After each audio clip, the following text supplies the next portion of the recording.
So a lot of the conversations that we have in healthcare, and particularly those around death and dying or serious illness, are intimidating because they're difficult to start. We don't know how to introduce them. How I introduce those topics in a way that I found helpful is to bring them in as a normalization of what most people might be thinking in those circumstances. In my experience, many people in this situation are wondering about that. Is this something you're wondering about? Sometimes as healthcare providers, we encounter a statement or a question that we weren't expecting and is so powerful that it feels like you're actually thrown off balance. You don't know how to respond to it.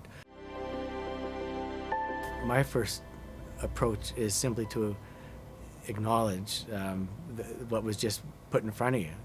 It serves two very important purposes.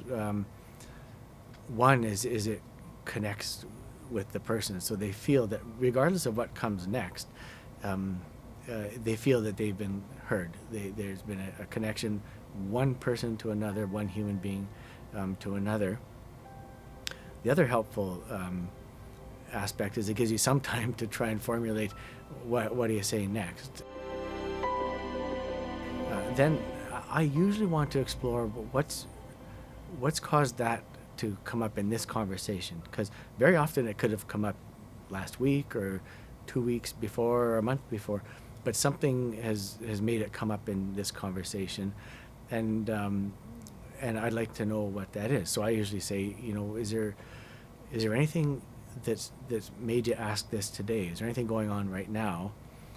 And in my experience, that often takes the conversation to where the real issues are, the kind of the main issues underlying the question. I would suggest that if we say, I can understand why you're asking that. The many people that have just heard that they've got this kind of illness, that's the first place their mind goes. But is there a reason why you're asking this today? That second step of exploring what's underlying this, I think, is often very helpful and will take this conversation into where it actually needed to go to start with. The next phase for me is developing an understanding of what the person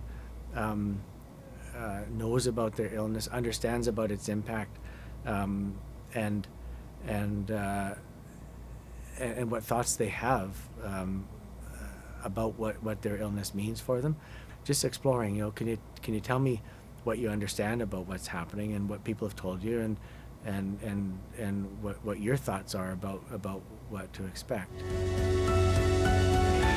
The final kind of step to me is either respond or don't, and because it may be that you're not the best person to answer that question. In fact, you might not be able to, or maybe that you can answer it, but at least now you know the sort of context that answer is landing in.